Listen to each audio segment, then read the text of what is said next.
welcome to my stream.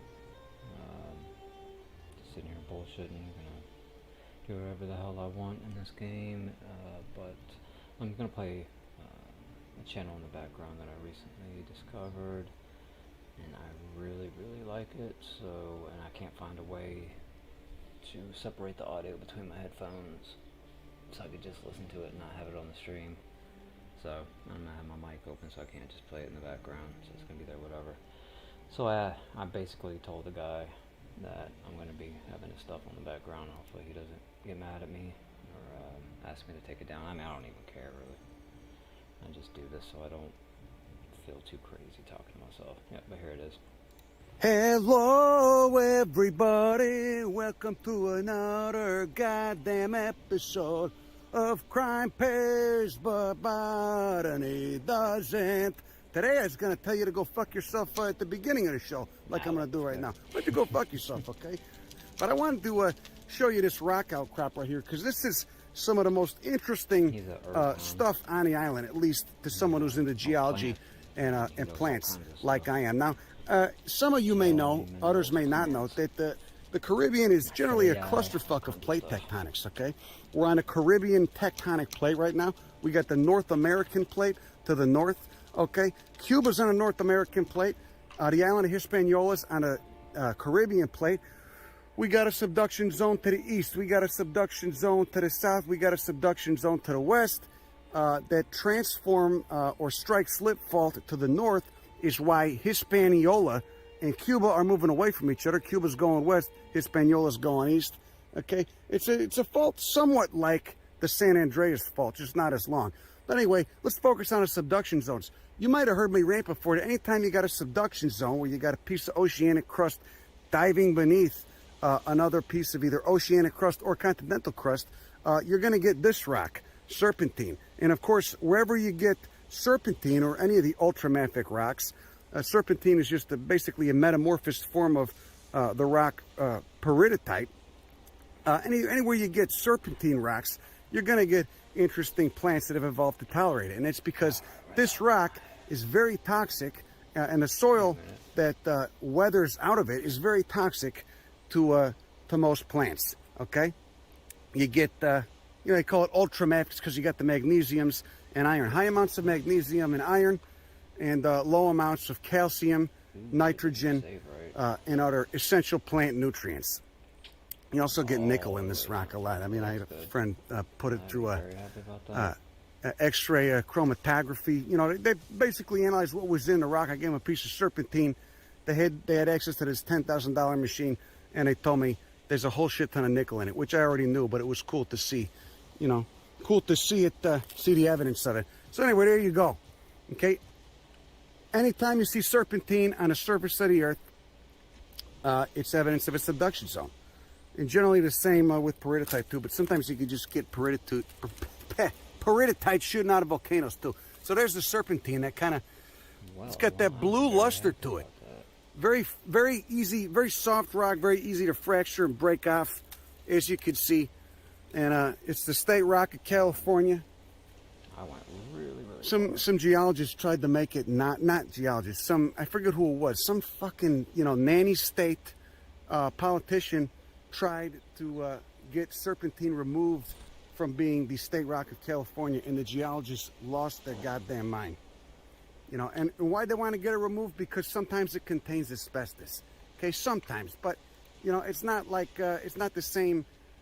It's not the same type of asbestos you're going to get in like insulation in old houses, or any of the exterior paneling you sometimes get in old houses. It was just they were just I guess they didn't have shit to do. They just got kind of bored that day. But the geologist threw a fit, successfully defended it, and serpentine's still a state rock. But it's a fascinating rock. It's actually a suite of minerals, but we just call it serpentine just to generalize. It's a fascinating rock. It's got a fascinating history, and what it does to plants and plant evolution is even more fascinating. It basically causes new species to evolve. Causes species to evolve that can tolerate the serpentine, whereas most other plants can't.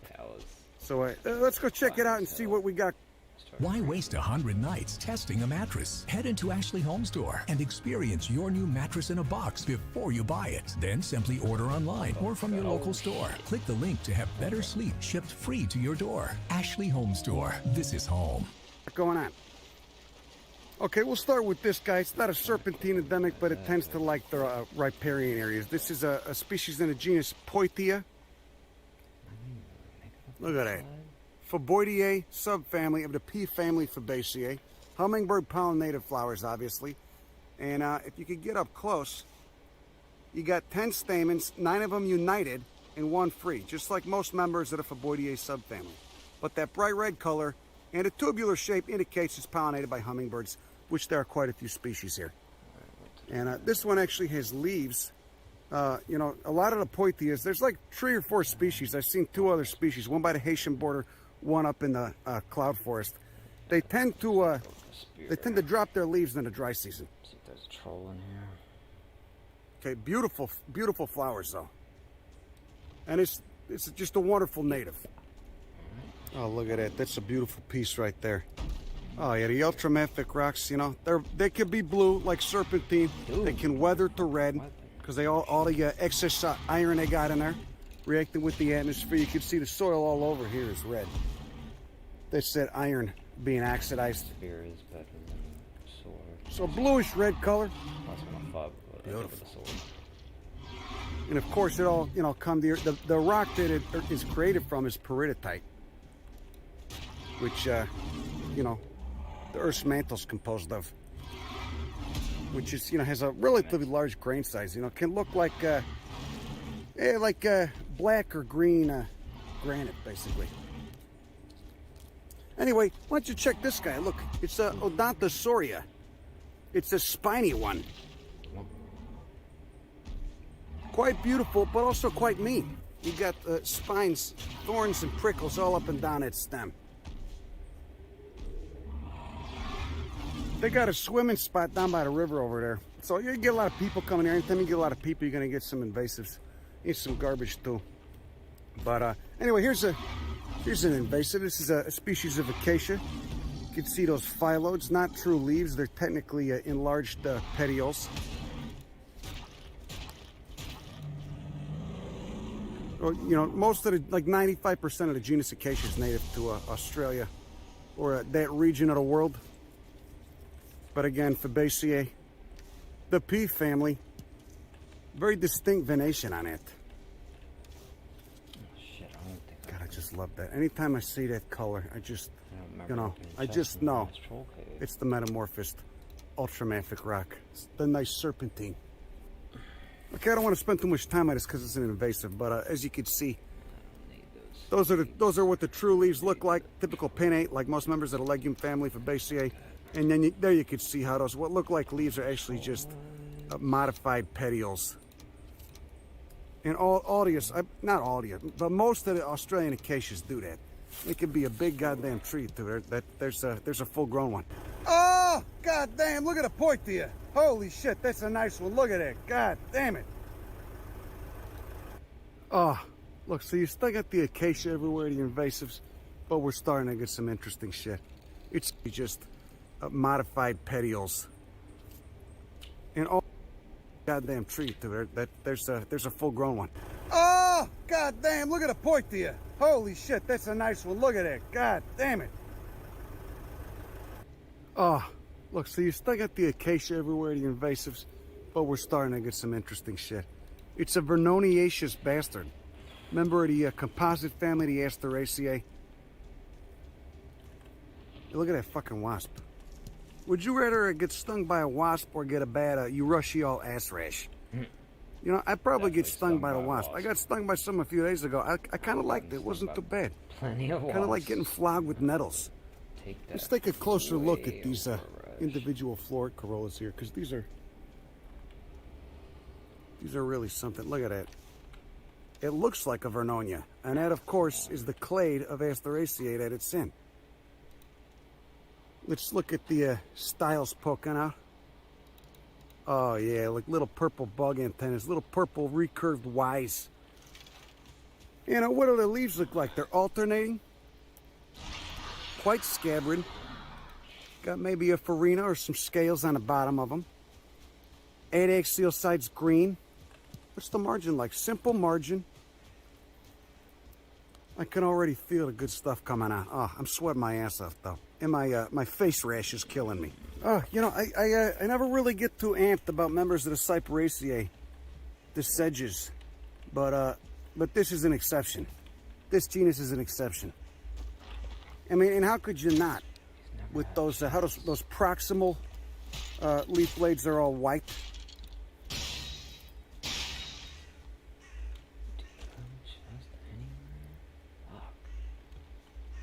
Got some little hairs on the margins too. Okay, this seems like a good enough place to park. You could see they're cultivating the land here. I don't know how good that's gonna go. You know, being that it's a ultramafic wreck, pretty nutrient poor, infertile, but you could see, look at this nice. I backed up. I went down a road that had since been abandoned, and I had to turn around, do like a 9-point turn, backed up into the limestone cliff face. You could see I did some damage to the back. It's a rental, of course, and they're probably gonna, you know, probably cost me $40 to fix, but they're probably gonna charge me the deposit. So yeah, what the shit? What are you gonna do? What the shit?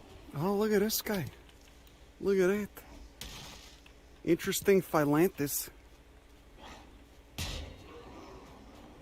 Alternate leaves. Almost trying to pretend that they're pinning.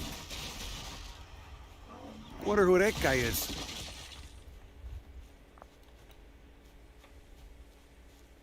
Here's that flower. You got your 6 petals. Oh yeah. Look at this goddamn guy. It's like a species of croton, a species of crouton, Euphorbiaceae. Look at how scabbard those leaves are. You know, it was nice just now, and then the sun came out, now I'm roasting again. Look at it. Look at that golden velvet on the underside. You know, again, probably an adaptation to the heat. Keep that moisture from transpiring out those stomata, because the abaxial surface, the underside, is where the little gas pores are, the stomata. The pores for gas exchange. Take in a CO2, let out oxygen and water. That inflorescence is, oh, that's nice though. Money shots.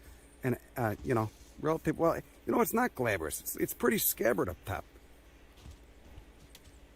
You spindly bastard. On the ultramafics here. Look at this guy. So spinos. Come on, troll. I want nothing to do with you. The fuck? There's the little fruits. You like the fruits, huh? You like the squishy fruits? You prick. I don't know, maybe these, you know what? These might be the unopened flowers.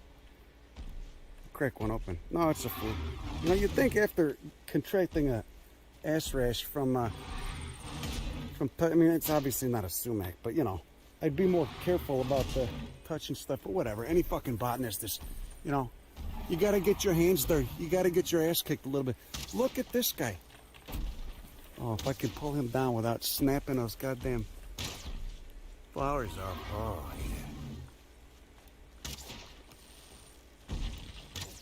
Nah, it's gonna be hard. Hopefully I don't fuck him up. But you could see, oh, there's the leaves on it. Coriaceous, very stiff, leathery, like an old leather glove that's been left out in the sun. An old leather railroad glove that's been left out in the sun. Again, golden velvet on the abaxial surface, unrelated to the plant I just showed you. Oh shit. But and then glabrous up top, glabrous but stiff and leathery. Nothing here getting too tall. Again, that soil is very nutrient poor. I mean, they get tall, but not very dense, not lush growth. Oh, little vining bastard. Is he vining or is he just getting squashed by that damn stick right there? Way different. Wait a minute. Opposite leaves, alternating whorls of opposite leaves. What the hell am I? This is way different coming up from this angle. You love that color. You love that color because you know it's going to mean good stuff. Isn't it beautiful? Isn't it beautiful? Stuff doesn't get over fermented. You know, Cuba's got some good serpentine too. Oh, okay. Got to get some good shit on Cuba. I see it now. Alright, so I don't... Oh, who's this? Look at that. I guess I gotta go to the swamp next. Could be some convolvulaceous So I have to find style. a swamp. I mean, the clues and Little salver-form corollas. Like if I kill. How many stamens we got on there? 5? 5 in a bulbous style.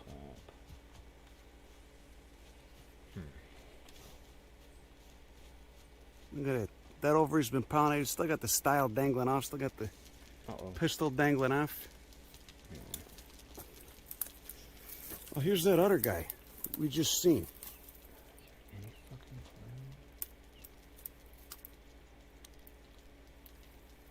Oh, that's nice. So what we saw was probably the mature fruit, and here's a.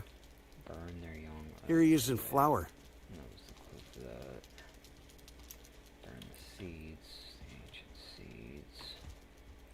See, yeah, look, he's got the palmate leaves. Palmate leaves.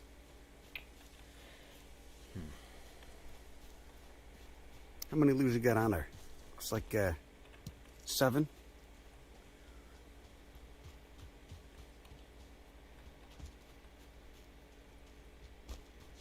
Oh, there we go. Got some massive lycophytes. This Lycopodiella. It's always nice when you got lycophytes in a mix. You know, you're really in some of that humid subtropical forest. Look, that guy's getting tall. Ancestors of, well, not ancestors, you can't say that. It's a very old lineage of vascular plants. Right there. Okay. You could go to the Field Museum. You see some fossils of tree lycopods. It's what got me hooked. Copper veins. Not far. Hell, that was some copper.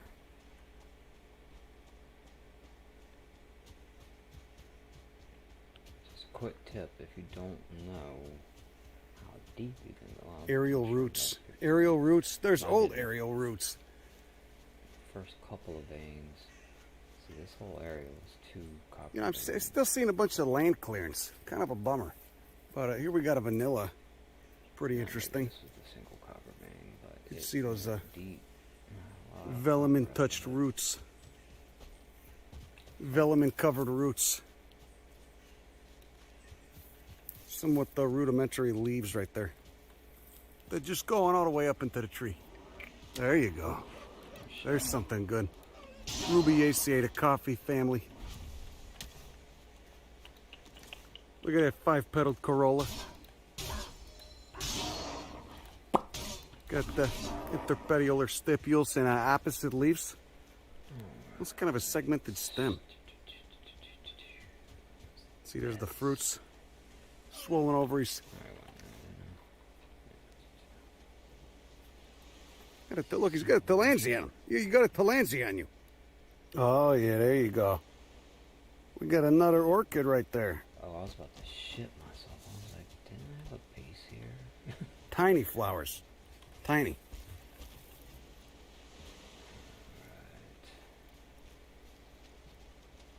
Got a nice inflorescence right there. Tiny yellow flowers. See, there's the open ones right there.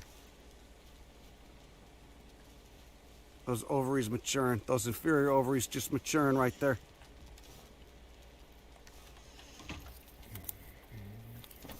You got a pseudobulb down there? I don't see one.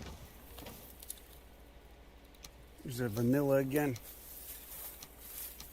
Well, the mosquitoes are onto me. Oh, look, it's another species of, looks like another species of poitia.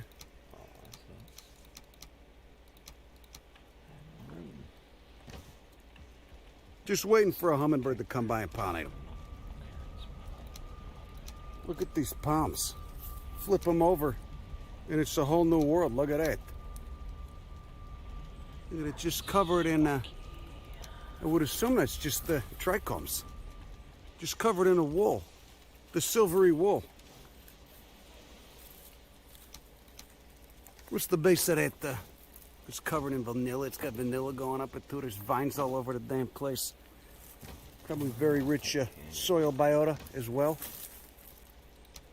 Oh, starting to get some fungal diversity.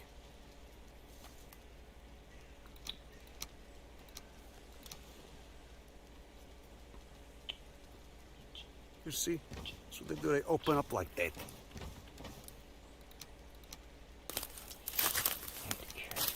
Oh, that's a nice polypore. Look at that. Look at that color. Fucking palms. They don't look too special, you know, until you flip them over. And then it's a whole other world. I mean, that's what you'd call fan-fucking-tastic. Oh, get a nice close-up money shot. Oh, my God. Glad I didn't decide to take the truck any further, because the road looked like it went a little bit, but then it just tapers off. Yeah, that's nice. Who doesn't love a good bromeliad? Bromelia pinguine.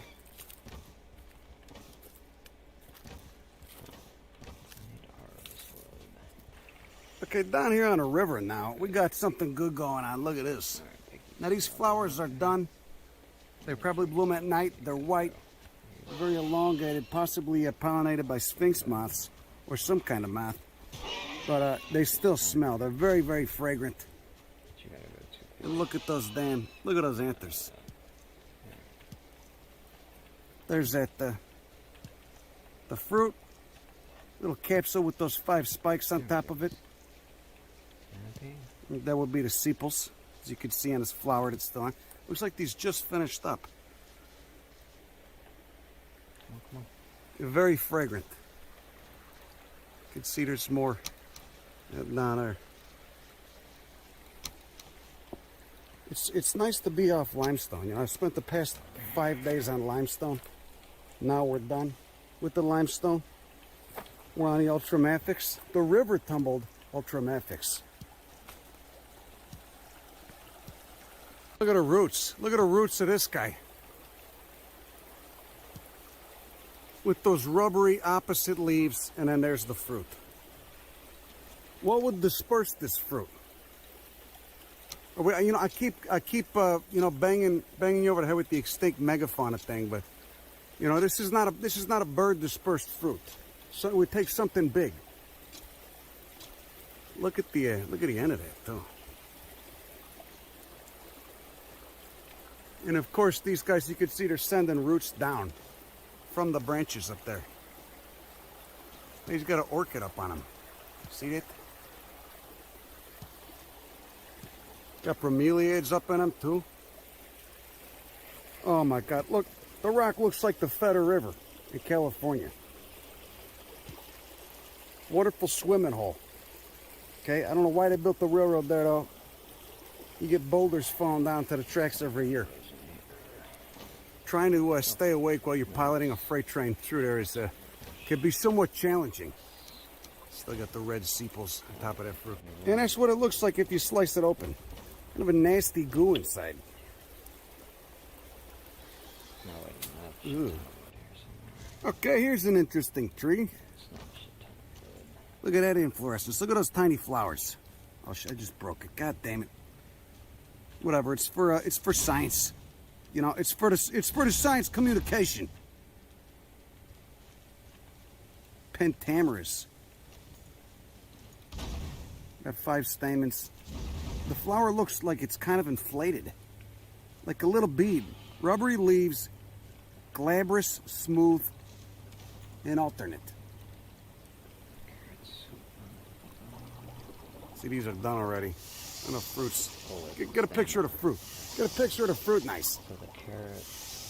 There you go.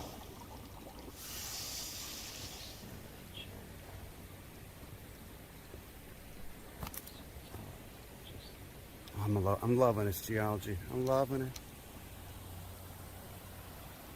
They got the spathoglottis. They got spathoglottis too. Okay, kind of invasive. Saw this in New Caledonia. It's pretty invasive in Hawaii too. That's right. I left my damn axe. Look, this little fern's interesting though. Ooh, he's so glossy. But he's got little hairs on him. On the stem, on a rachis, on a little leaflets.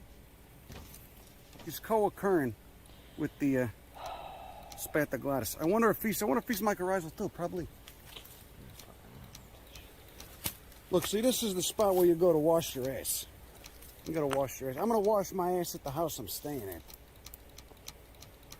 Okay, but this is where you could wash your ass. You could wash your ass, and it's deep enough you could take a little bath. You know, bring a sponge or a rag. Wipe the poison off. Wipe the urushiol off you. Wipe the comocladia off you. Little jumping lizard. He's just jumping all over the rocks.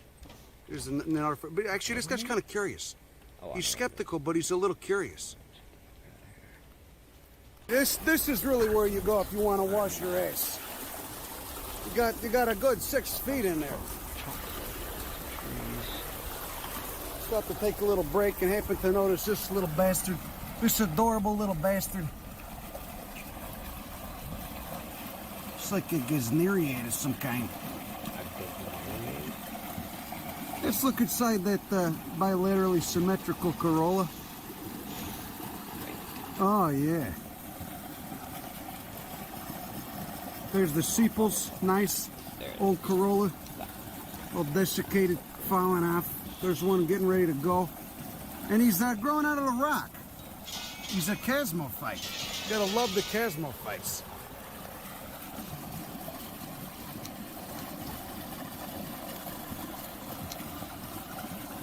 She got any hairs on her? No. Red stem, pretty glabrous. Just kind of juicy, like an impatiens.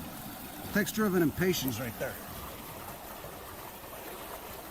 We also got all kinds of damn massive bromeliads. Possibly a Guzmania.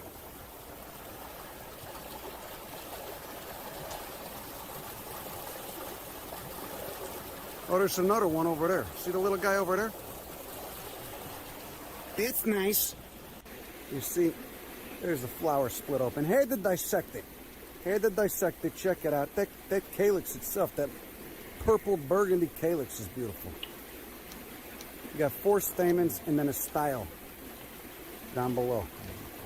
Style and stigma. Just barely longer than those stamens. Look at the anthers too. They dehisced already. See, I had to flip it over, get a view from the back. There's the back of those anthers. And there they are, up front, open. Tiny little mosquitoes landing on me. So hope I don't get malaria, like Ekman, huh? Guy only lived to be 48, the old Swedish botanist. You look at those, look, open, and then there's the backside. Oh, that's nice. Oh yeah, look at that. Species of Psilotum, the whisk ferns. Strange bastards. They're weedy in the UC greenhouses. See, they got this grass. It's kind of like an aerial grass, like a vining grass, just draping down. You can see it? See it over there? Just draping down. Oh, juicy. Look at how juicy. God damn. There's those flowers. These ones are large. Okay? We've seen smaller ones down there. But these flowers, the flowers on this guy are a lot larger. Look at that, pentamers, 5 stamens, little V-shaped anthers. What's that doing?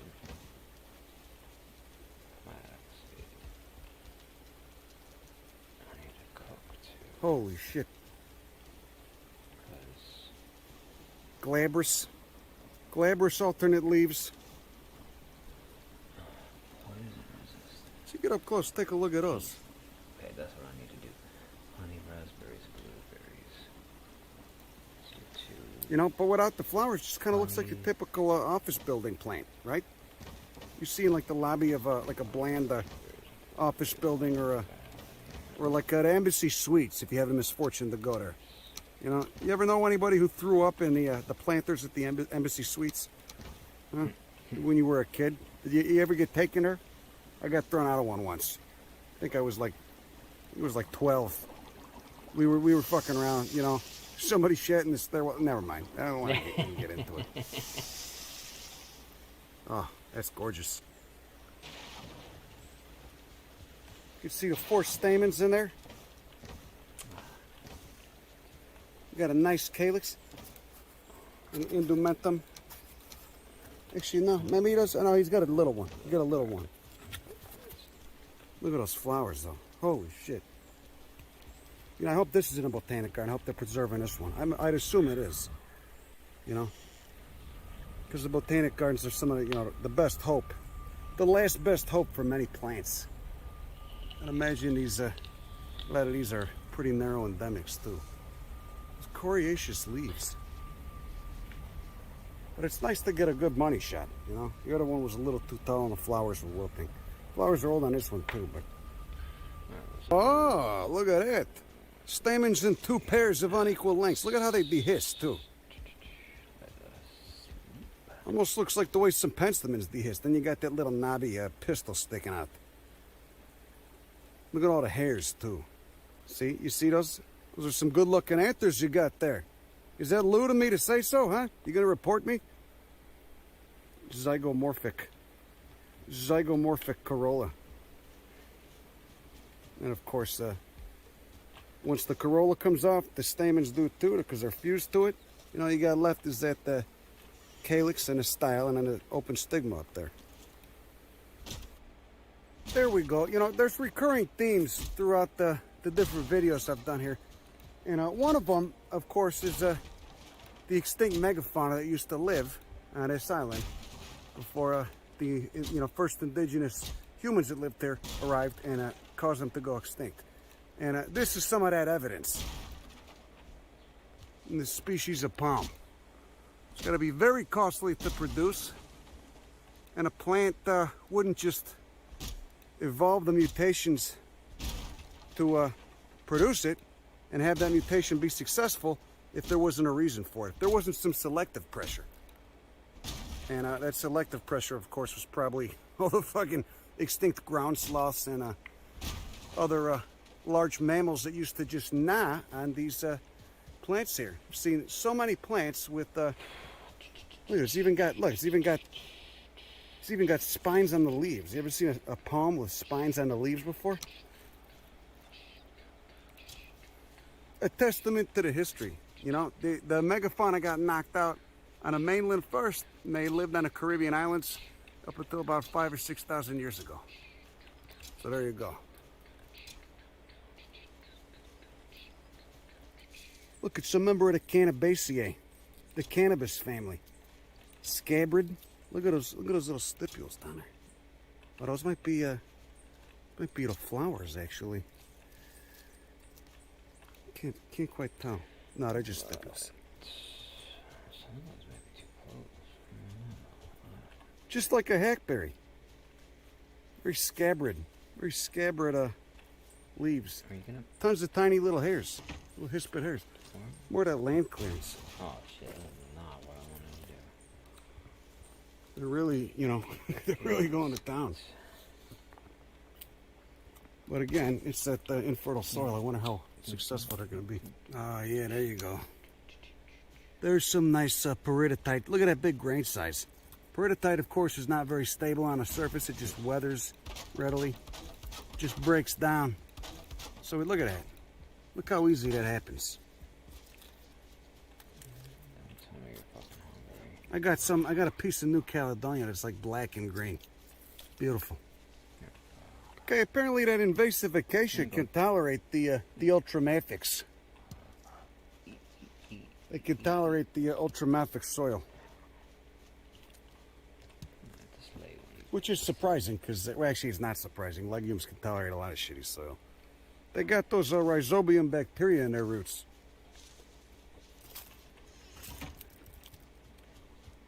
Everything is so spiny. It's an interesting bastard. I seen him flowering up there. Had white flowers. Small white flowers. Well, you know, sorry, you know, I've never been here before. I don't know. I couldn't tell you what most of this shit is. We'll have to look it up later. You'll just have to read the captions. You don't mind reading the captions, do you? Huh? You like an average American who don't like reading subtitles? You'll be fine. Don't worry about it.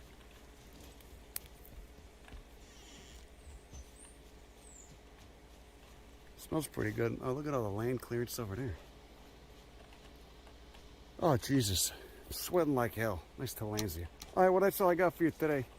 Why don't you have a good rest of your day. Oh, wait. Hold on. We got somebody going off. Oh, not anymore, but they were. Oh, no. No, they are. Oh, that's nice. That's nice. Wonder if it's a serpentine endemic. I would guess so. Get those little leaflets. Oh.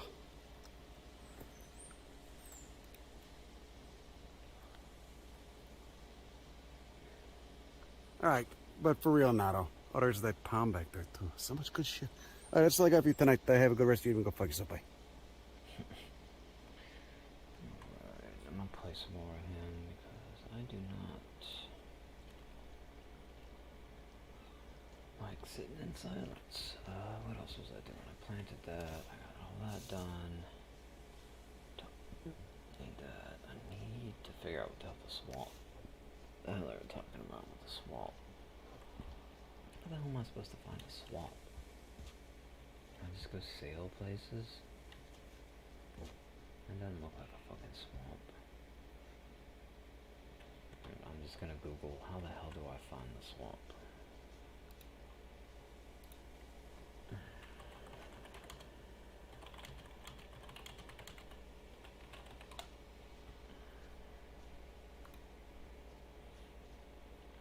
Okay, there are several biomes. Swamps are the most dangerous, dark and inhabitable. That's why your resources challenge what the ship. Good. How to find the swamp in Valheim. Easy or challenging depending on. Start generates a unique map. Blah blah blah. Find swamps by opening your map and looking for dark brown patches of land. So I gotta find. So I got the key to a dungeon in the swamp. Alright, let me look at the swamp key.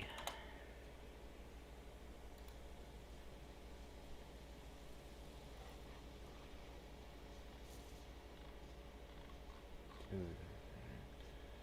The first time each crypt gate is open, I no longer need it to re-enter the same crypt.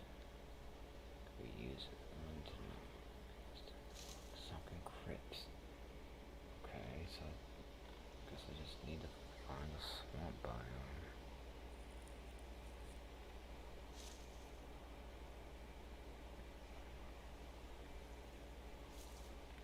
I hate to ask for the third boss, but I assume they lead you to the third boss by doing this.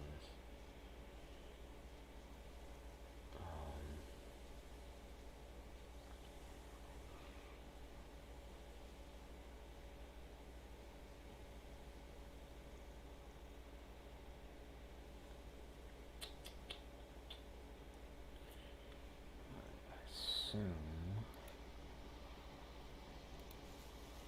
I just got tired. Alright, I'm just gonna play a random video from that was. I caught his name. I forgot it. Let's see. See if I remember this guy's name next time. Is it Chris? I think his name was Chris. But anyway, this botanist, that was his latest video, I believe. And I'm just going to pick a random video from months ago now. Plants of the Dolomite Prairie. Dolomite Prairie is probably pretty desolate, right? Wild hemp on the prairie. Prairie sage. Dolomite looks more interesting than the other prairie videos. So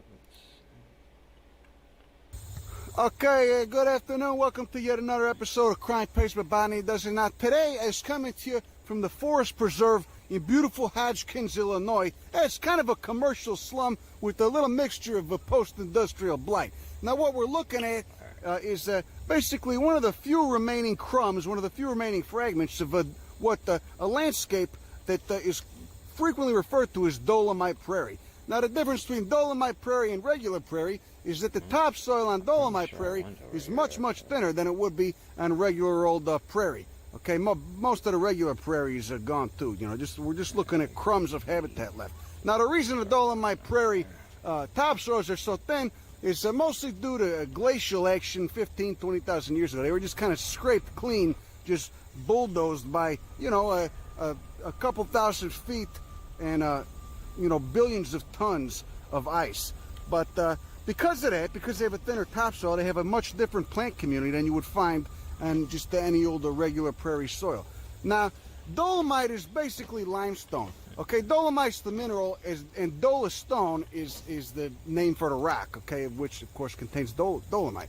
Limestone is calcium carbonate, and dolostone, aka with the dolomite in it, is calcium magnesium carbonate. Okay, and basically what happened to the dolostone, how the limestone was turned into dolostone, was it was just baptized. Okay, it was just marinated in a very magnesium-rich groundwater over the past, I don't know, 430 to 440 million years since it was created. Now, this is a similar baptism with this magnesium-rich groundwater that we get in a food phenomenon that's local to the area, known as the Italian beef sandwich. And here to talk with me about that, we got my good friend Al Scratch. We're going to get into the Italian beef real quick. Thanks, Joe. You're absolutely right. This is an endemic sandwich to the Chicagoland area, and you can see that it's been so moistened with the gravy, they actually give it to you in a plastic bag. It looks like a very moist bag as well. I can see a lot of condensation on the inside of that. Now let's get a little bit closer. That's some steamy gravy right there. That's actually gravy steam inside. And you can see here that the juice is actually transcended through the paper, and it's actually sapping through. Now, when you're in a particular area in Chicagoland, you're going to want to go to the local beef establishment in that area. So as we are in Hodgkins in the southwest suburbs, Joe, I chose to go to Pop's over in Lyons on Ogden. Okay, now is that, and that would be the logo on a bag right there. That's the logo on the bag. So, you know, they're doing okay for themselves. They got the branded paper, you know, so that, you know, good for them. That's always a good sign. Now, Al, let's talk about this really quick. That looks like quite a heavy piece of food right now. Now, if you were to throw that on someone's windshield, which would be, you know, that would be a heresy, what type of sound do you think that would make? That'd be a heavy low-end bass whap. It would resound in the cabin of the vehicle to such a point that the driver may become distracted and get into a crash. So I recommend that you don't do that. Definitely don't throw a dipped, sweet, hot Italian beef sandwich onto the windshield of a passing by car, no matter how tempting. Okay, so especially not if you're traveling 70 miles per hour down the I-55. I-55, yeah, if you're going down, you know, the Adlai Stevenson, oh wow, this is... I mean, that's really, we're working with magic there. Now, why don't you go ahead and tell me what you got on there? It's dripping off right there. It's incredible. So what we got, Joe, this is a dipped beef, both sweet, you can see by the bell peppers here, both sweet and hot. So we got a celery and jalapeno jardinera for the heat.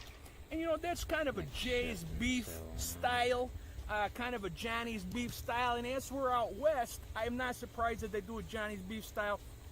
If you get into the city a little more east, the jardinera is going to be more of an Al's beef style, and it's going to be more some red peppers and maybe less heavy on the celery. You definitely won't see a jalapeno in there, but we're going to just peel the bread back a little bit now. Oh, look at that. That's pretty good. Okay, I see that. You know, now, is there jardinera on this right there? So this is what they're calling. Oh, there they go.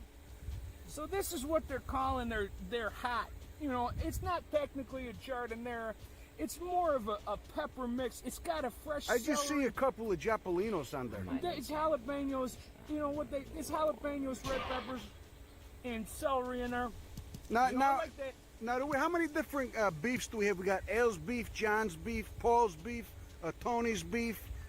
Any other? Am I leaving anybody out here? There's a great number of beefs throughout the city. I would say just get in your car, get on your bike, take a ride, take a drive.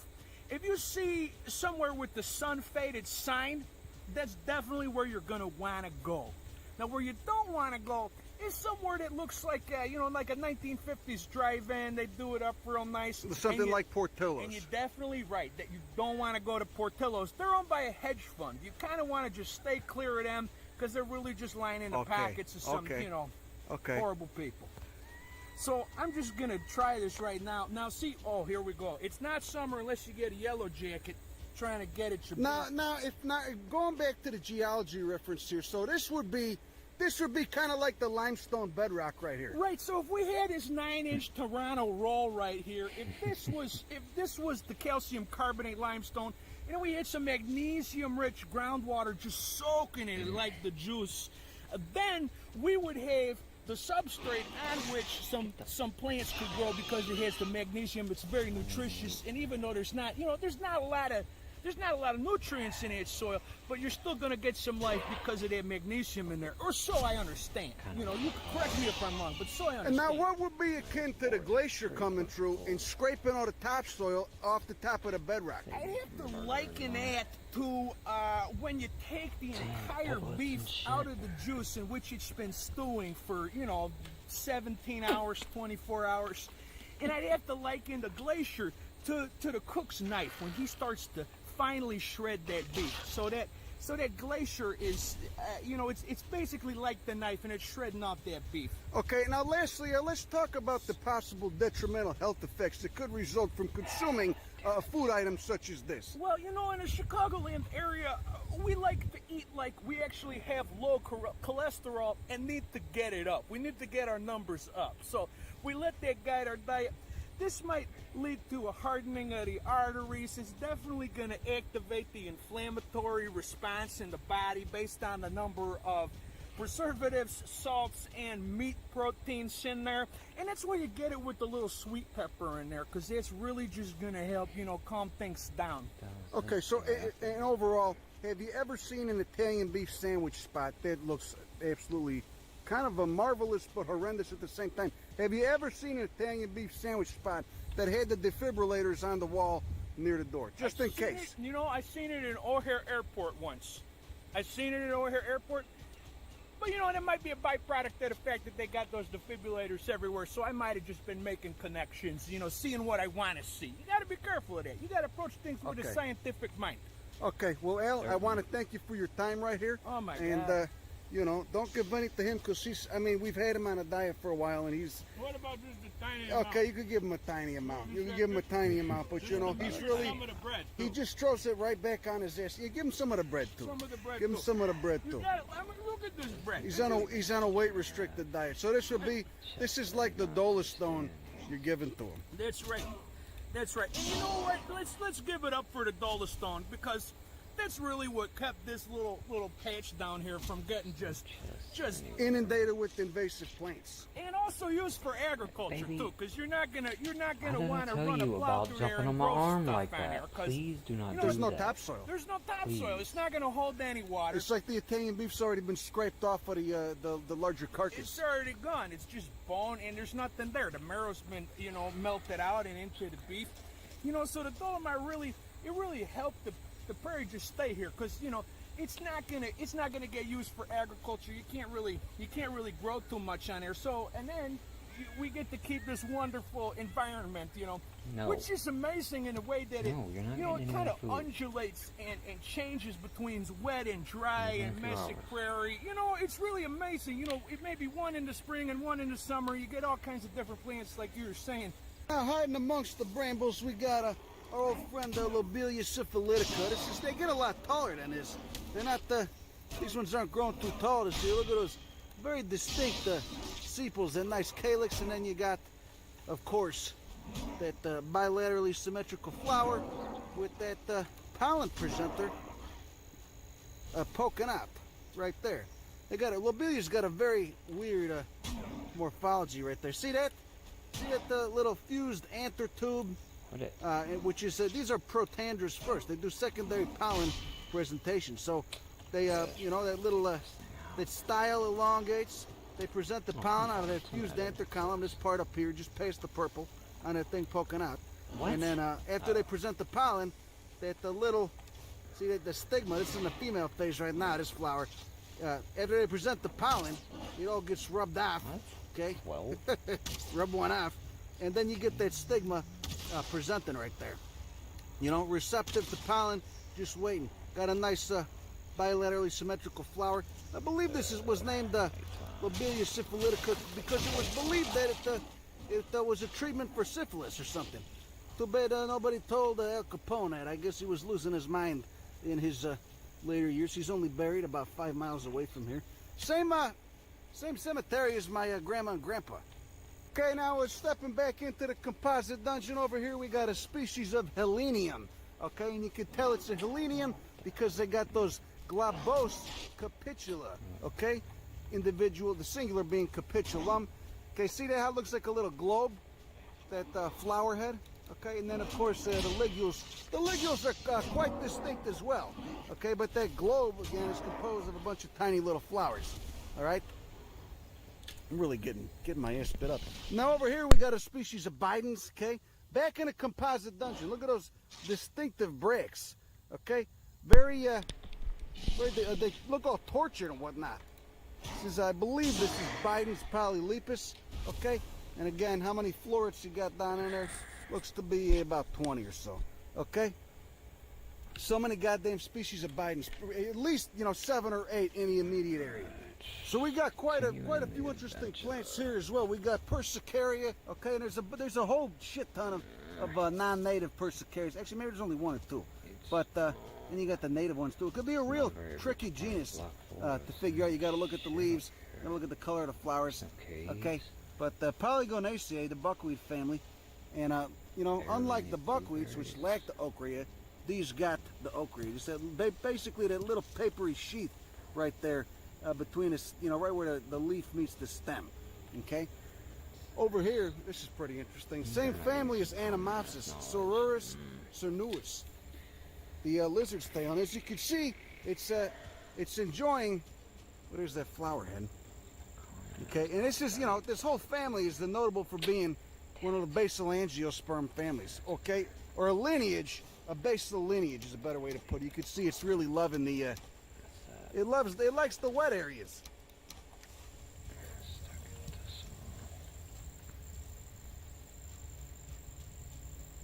Then we got another one of the ironweeds, the Vernonias. This is Vernonia miserica. You can see the pubescence on the stem right there. See, but quite scabbard and fuzzy. There's the flowers, only a few still going off. Multiseriate phyllaries, very pronounced, and you know, somewhat excised florets right there. Where you got Verbicina alternifolia, okay? Notable for the winged stems, okay? Back in a composite dungeon, here we are. You got the winged stems. Oh, you still got a flower going off. Look at that. Okay, look at how widely spaced those individual florets are, and then you got the curlicue forked style branches and what the shit. Up here you got the seeds. The achenes, rather, or cypsela, if you really want to be a prick about it. The cypsela, those, you know, just a bunch of basically seeds just ready to blow out right there, to just go all over the place, get dispersed. This is a wonderful plant. I love the Verbicinas. They can get tall as fuck, too. Pretty sure that. Forgot to mention this guy, Asclepias incarnata, the swamp milkweed. Look, you got the milkweed bugs just going to town on them. Oh, that's nice. And then you got all these seeds. Okay, tons of seeds, dozens of seeds. We'll help disperse a couple of them. This is a pretty interesting one over here, okay, especially if you know about the genus Penstemon, which we get a whole shit ton of on the West Coast. This is Chelone glabra, Chelone. Okay, zygomorphic corollas, Plantaginaceae is the family, and look at that, you got a little fuzzy lower lip. That zygomorphic corolla, that bilaterally symmetrical corolla right there. Opposite leaves, of course, like just like a Penstemon would be. And you can get that. Let me see if I can get that. Oh yeah, there you go. See, look at those There's this stamen structure. See how they're curved upwards, forming a little arch up there, just like a penstemon would be. Okay. Glabrous. You get one other species that occurs around here. It's got pink flowers, but I haven't seen it. I haven't seen that around here. And this guy, I guess, just reappeared. Okay, it's all part of the restoration effort they've been doing here, getting rid of the fucking invasive buckthorn, doing the burns and whatnot. And disturbance creates diversity. Okay, you start burning the prairies and shit once a year, every couple of years. You get you enable more diversity to pop up. Get rid of the invasives. This is a really showy bastard too, and he wasn't looking this good, a couple days ago. So definitely responded to that rain we got. There you go, Chalone glabra.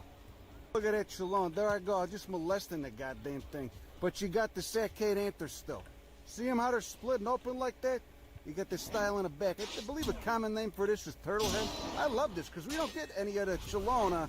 We don't get no Chalones out west in California. There's a shit ton of penstemons because they like it dry, but none of the Chalone, Okay, look at all the goldenrod. See how some of them they're all fucked up like this. See how they got these clusters of flowers right there? Or clusters of leaves, excuse me. So you get the clusters of leaves, and then that just causes, it causes basically a bunch more branching than you might otherwise have. See, there's one right there. That's caused by a gall midge in the genus Rhopalomia. And this is Solidago canadensis. It's kind of nice, They fuck it up but for the better.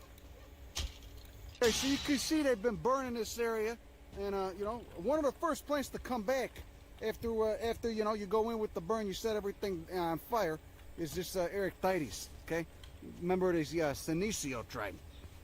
Okay, with the Senecios all have that same general look that are involucres right there. See that? The sides of the flower head. Okay, glistening in the sun. Okay, but too bad these aren't flowering anymore, because if they were I could show you. But you could, just looks like a weedy fucking, which it is. It's weedy as hell, but it's a native plant. And its ecology with fire is pretty cool. Over here you got a Coreopsis. See the distinctive caliculi under there, subtending that flower head. Coreopsis tripteryx. There's the leaves right there. We go, there's Oligoneuron again. Okay, same tribe as Solidago. Okay, it's basically a goldenrod itself, except they threw in a different genus. It's just it's the pants. Looks slightly different. Okay, but the flower heads look a little bit different. But then the big difference comes when you look at those grass-like leaves. Okay, Oligoneuron and Euthymia, they got those grass-like leaves, which differentiates them from a Solidago. Over here you got the rattlesnake master, Eryngium yuccifolium, carrot family, Apiaceae, not going off anymore. Called yuccifolium because it's got leaves that look like a damn yucca. Okay, now this genus has members in Brazil that get, I shit you not, 8 feet wide across. Okay, and could goddamn stab a person. All right, and then over here you got the dreaded buckthorn just waiting to come up. This whole, matter of fact, this whole area was just inundated with invasive buckthorn, prior to restoration. Okay, and then it came in here, removed a bunch of it, had the spot apply herbicides. You just cut it, paint some on the stem because it'll just re-sprout.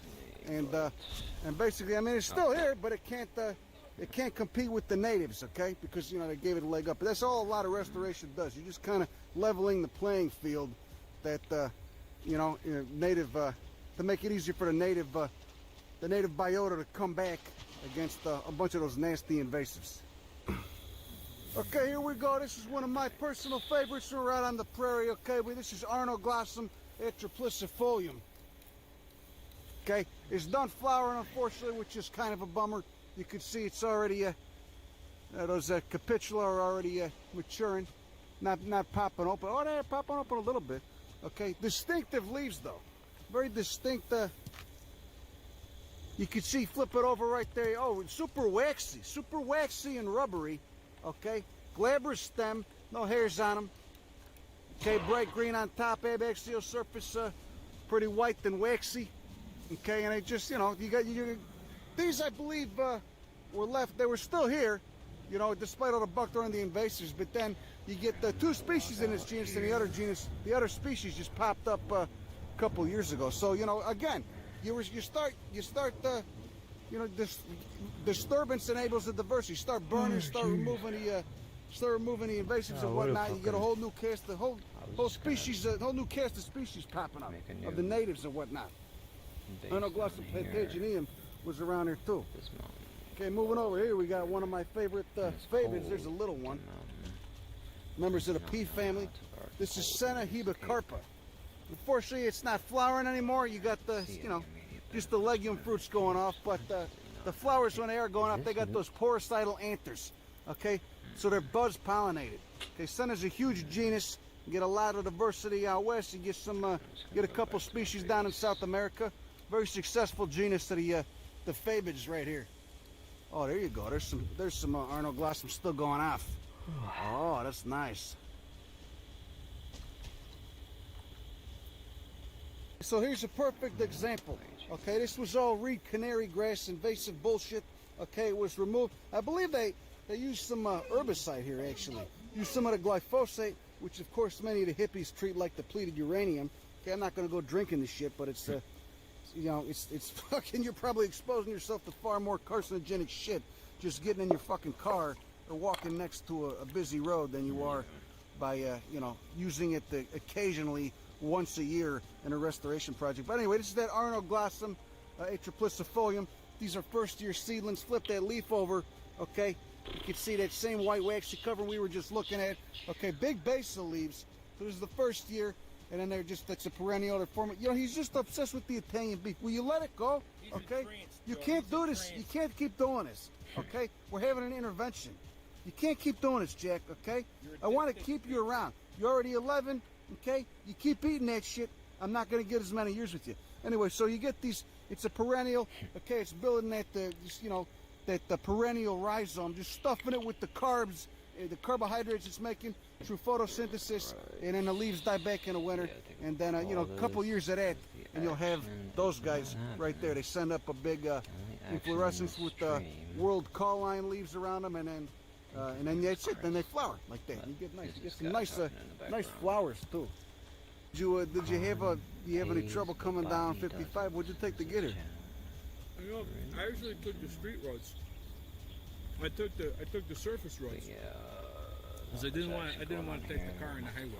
You know, it's not the best of shape. But, oh, because you got the muffler problem. Is it legally registered and whatnot, or no? Well, you know, given the pandemic extension for registration, yeah, it actually is. It's still legal, even though the tax says it's out of date, but it's still legal. What are these guys doing over there? Oh, look, they're banging in a helianthus. They're banging in. Oh no, there's just one of them. Is there one? Oh no, there's two. No, they're banging in there. Hey, it's going to make more pollinators. It's good. The Sorghastrum, the tans and whatnot. Okay, let's keep moving along. You can see just the thicket of Andropogon, Gerardii, as well as the Sorghastrum, the tans. Okay, two of the very important prairie tall grasses. Okay, but as we approach this way, as we continue on, you're going to see some of that thin topsoil I was telling you about that enables an entirely different cast of plants. Plant species to come out. Okay, so back dealing with the Eupatoriae, the Eupatoriae tribe, so noted in the Asteraceae, the sunflower family, for their long-ass style branches. We got another species of Liatris, the blazing stars, colloquially known is in the Midwest as the blazing stars. This is Liatris aspera. Okay, and a good diagnostic factor for this species is those phyllaries. If you could see them right there, those kind of rounded phyllaries, those rounded breaks. Look at this guy. What's he doing over there? You hanging out on there? You loitering? Okay. See, so they're the top flower heads are flowering first, and then you know, maturing on down the bottom. So you got basically kind of like a terminal flower spike going on. Okay, sessile, no petiole to those flower heads, and these little star-shaped corollas in there, again with those long-ass style branches poking up. But really, I mean, you want to look at the damn phyllaries on there. There's involucral bracts, all rounded at the edges and whatnot. Okay, super distinct. Okay.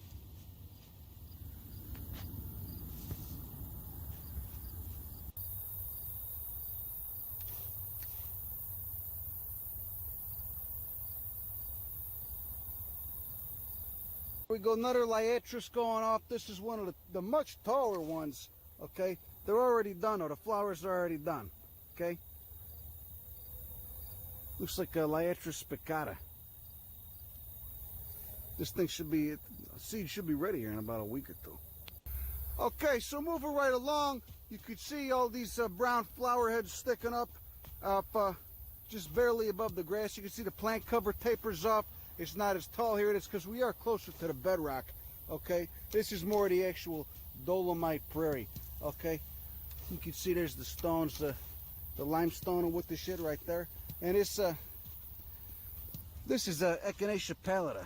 This guy right here, okay? Not going off anymore, super showy when he was going off, looks pretty good. Got the base of the leaves and whatnot. Pretty scabbard, rough textured, like the sandpaper and whatnot, okay? But again, quite a distinct flower head right there. Okay, you can see they're thriving here. I haven't seen them anywhere else. They're thriving here because they can outcompete. You know, they don't get that tall. They just got those base leaves. They can outcompete all the stuff that can grow over there, but can't grow over here because of the thinner soil. The liatris looking nice at the aspera. Ooh. See, there we go. We got the little blue stem grass, Schizachyrium scoparium. Real stunner. Real nice little native bunch grass. Little blue stem. Then at the base of it, you got more of that Trichostoma brachiatum, the Lamiaceae, the mint family. Oh, I can smell it right now. It kind of smells like a mixture of turpentine and oregano. Very pleasant. Okay, Trichostoma mostly being a western genus, but you get these little diminutive bastards out here. But only on the areas where the soil's thin enough, because they like it kind of dry. Okay, there's the base of the leaves of that Echinacea pallida. You can see right there. Oh, super fuzzy. You got a lot of hair on that guy. Okay. There's the old flower heads. A little late. Got to come here in May. And then, of course, we got this nice, the lakeside daisy over there. Okay. Tetraneurus herbacea, formerly Hymenopsis acaulis. Okay. And this is a plant that's endemic to these thin soils. These thin topsoils. You can see the bedrock is readily exposed right there. Just scraped clean right by the glacier. Now, Al, why don't you go ahead and you explain to me how the lakeside daisy would fit into the Italian beef sandwich? What would be the metaphor of the lakeside? Where would the lakeside daisy be on a sandwich? Well, maybe it's not in the sandwich so much as it is the sandwich itself, and that it's a very particular confluence of different factors that are going to lead to the existence of its very being. So the Italian beef, like the lakeside daisy, is really only going to be in the Chicagoland area, in places that currently or at one time had high Italo-American population, and that the environment is still experiencing the effects of that. So, you know, it's really amazing to see this plant out here. Very rare, like you said, just on a dolomite prairie. You know, we could probably find, if we get down close to the ground, there's some lichens out here that are only going to be on a dolomite prairie because it's the only thing that could grow. That's right. And so this, you get what's called a narrow endemic. Okay, all right. And this would be a paleo endemic, perhaps, left over from a time when the climate was much different. Okay, maybe perhaps a part of a larger population. Now, do you feel, Al, like this plant has been persecuted, maybe like Rod Blagojevich, unfairly persecuted? You know, I don't know. I think maybe the Blagojevich metaphor might be better applied to another malaligned plant that, in fact, is a good plant. So, like, what's a plant that's like a weed that everybody hates, but is actually a good, healthy thing? Like, you know. So, well, I don't know if I'd call Blagojevich good and healthy, no, but everybody. Not. That doesn't work either. Everybody certainly does hate him. Okay. Yeah, he is horrible. Now, would you be caught? Do you think the lakeside daisy has ever been caught embezzling money or trying to solicit the funds for the selling of a Senate seat or anything like that? I think if we were going to pin that on somebody, we'd have to say buckthorn. You know, it's terrible. Right. Okay. He's sucking up all the resources. It's not supposed to be here anyway. You know, so really when it comes down to it, buckthorn is really the Rad Blagojevich of the prairie environment. Okay. I think so, Okay, right? that's Okay. good. So you really cleared things up right here. Yeah, I want to go ahead and say thank you for that, because well, you know, at first I was confused about how to take this, you know, how to look at the picture, okay? Because there's a lot of propaganda out there, but you've really cleared things up. and you know, you want to go in and, you know, we could continue this metaphorical thought process, this thought exercise, and extend it to the other, Sitting here laughing, talking about them plants talking that environment and other key micromutant. figures in Chicago. Oh, we got a plane leaving Midway, probably a Southwest, going down to Texas somewhere. You know, it's really fascinating, Joe. You know, I don't think people give the great state of Illinois enough credit for its biodiversity. Okay. I really think they don't. You know, we got the central grasslands. Okay. You know, that's right. You know, up north we got the southern end of the North Woods coming down in the top of the state. Okay. Down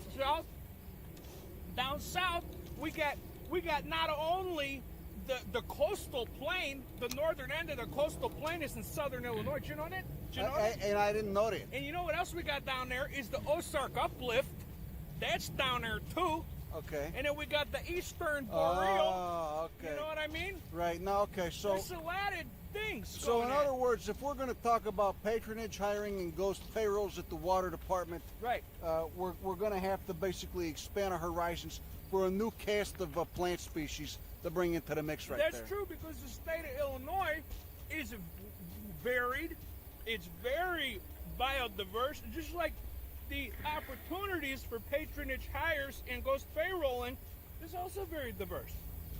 You got the city, you got the county, you know, you got the state level, and all the various small municipalities with less oversight that ring the city of Chicago. Okay, now how about now let's talk about this though. Now how about opportunities for personal injury, for feigning personal injury in hopes of achieving some sort of financial settlement through litigation? You know, I think the most closely accurate comparison, pardon me here, close accurate comparison in the natural world, Jack, would be the only North American marsupial, the possum.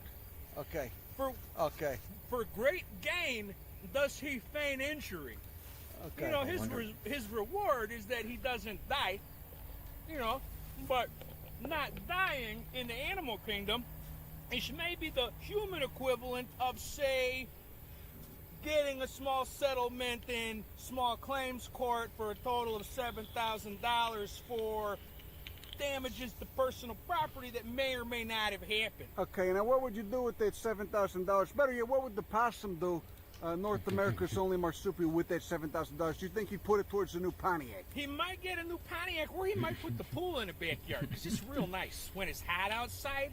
You know, then he and the possum family, they could take a swim when it's real hot. And then you know what? You don't got to pay for no birthday parties for the kids no more. You know, because they always want to go to Chuck E. Cheese and whatnot, or, you know, Little Caesars Playland out on You could Harlem just do it in and the Foster. backyard. You can just do it in the You could backyard. just do it in the But then backyard. you got to watch out. You got to watch out, Joe, because then everybody wants to come over for the pool. Right. And you know, the chemicals, they're not free. And you don't want to deal with that. And you know some of them are going to be, you know, urinating in the pool and whatnot. There's going to be, okay, some might even leave a little dunker floating. You know, you might find a floater later on. You don't want Okay, that. and they're going to blame You it don't on the want kids, that. even though the goddamn thing's about, 9 inches long with a little... Oh, let's not even get into it. Al, I want to thank you for your time. Well, you know, Joe, you gotta be wary of that too, because then somebody might come, and they might come to the pool, and they might slip and fall and have a little accident, you know, and then, you know, the funds that you have gotten to fund the pool, you know, they're gone, you know. And Now, would you have trouble retaining an insurance policy on said pool? You know were what? that to happen? I'd have to call Tom Kubijak. He's my Allstate agent. But I think he'd be able to figure something out for the policy. Okay. Well, thanks a lot, Al. I want to thank you for your 2 cents right there. Thanks for bringing me out here, Joe. This is beautiful. You've really put some clarity into the equation right here, and I want to thank you for that. So there you go. Buckthorn, the Rad Blagojevich of Illinois. Okay, there you go. It is minus the hair. So there you go, Lakeside Daisy. We got a Dolomite endemic. Okay, poster child for the odd soils, the thin soil types that you will encounter on the Dolostone prairies. Okay, scraped clear by the glaciers, and you know, just kind of clinging on.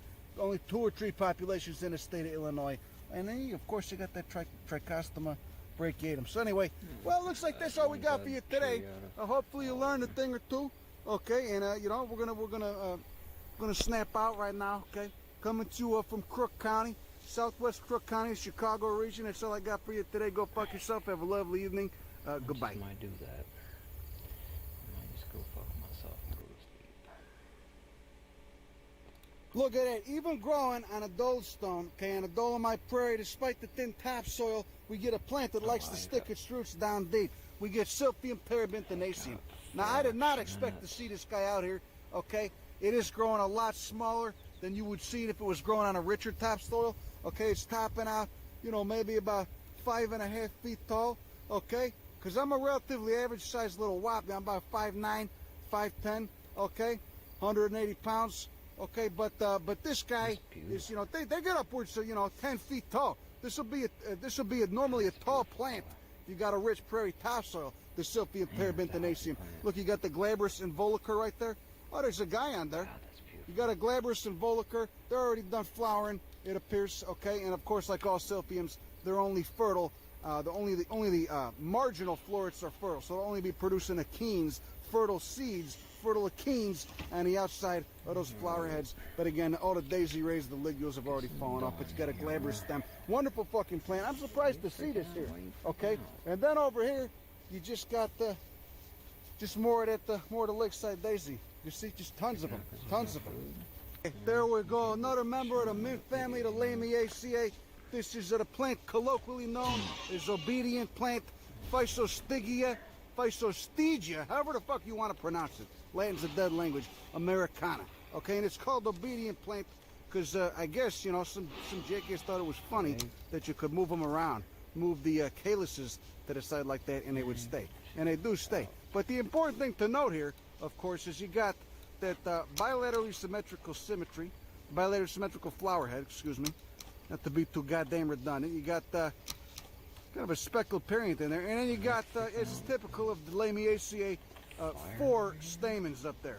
Okay, well, Salvia's only got 2, but they got kind of a complex stamen morphology. You'll have to look that one up. They got that whole lever mechanism in the genus Salvia. But anyway, Physostygia, there you go. Okay, beautiful bastard. They get a lot bigger than this. They get upwards of 4 or 5 feet tall. Showy garden plant. Okay, definitely a native plant you should stick in your goddamn garden if you live in the Midwest or the East Coast. Okay, and there's that other Eupatorium altissimum. How's this guy smell? He doesn't smell. It doesn't really smell like anything, but he doesn't smell like feet, so I can't complain. But you know what? I kind of like it when those a lot of the white composites, the white sunflower family members with just the discoid flowers. I kind of like it when they smell like feet. You know? Is that weird? I don't know. Let's keep going. Now, crushed over in the bushes, looking like a creepy lurker. Here I am. We got another species, the wonderful Liatris scariosa. Okay, growing right next to the Lespedeza. Okay, Fabaceae right there. Obviously, check out those trifolia leaves. Bunch of little fabid flowers when they are flowering, all clustered together. Right up there, subtended by those bracts. But get those long pedicels on this on those flowers.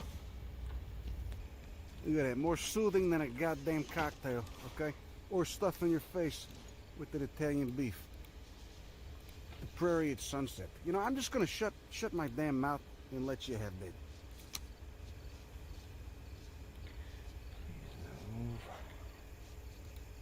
Only fragments left. You know, and that's the tragedy right there.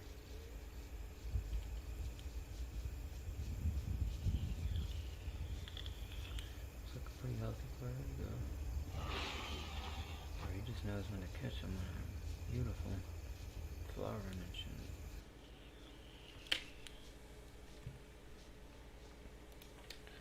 Alrighty, that's Piggy. Get out of here, Piggy.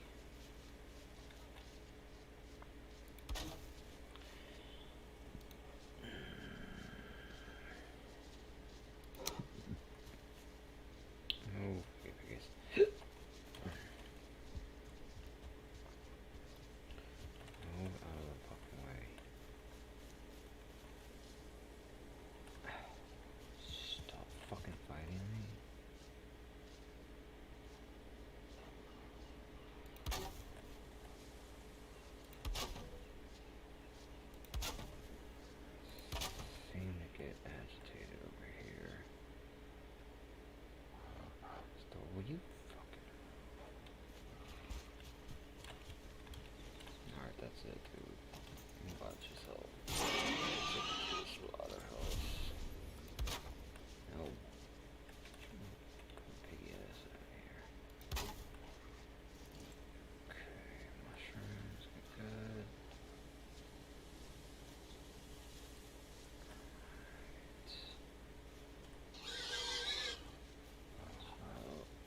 can't breathe in smoke. Yes, you can breathe in smoke.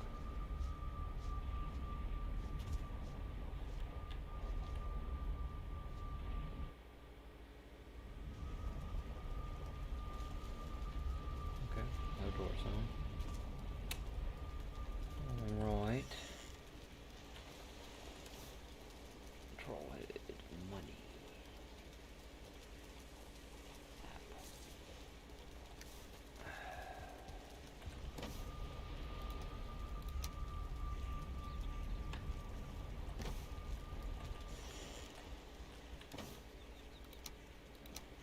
There's gotta be something to sell the trollhead. Did I have? Oh man. I didn't get any blueberries. Did I have fucking carrot seeds? Damn it. Alright, let's go back. Plant the damn carrot seeds. Legumes.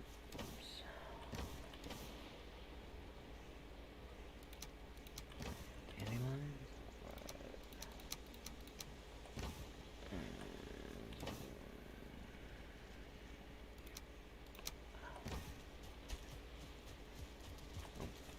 See? Yeah. Tasty meat.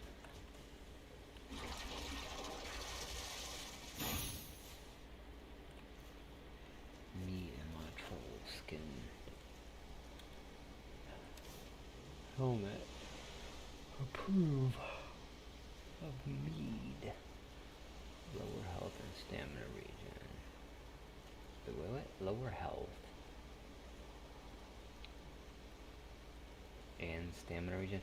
Does this person not speak like the Queen's English or something? Is that Norse English? The nectar of the gods, divine mead. Lower health and stamina regeneration.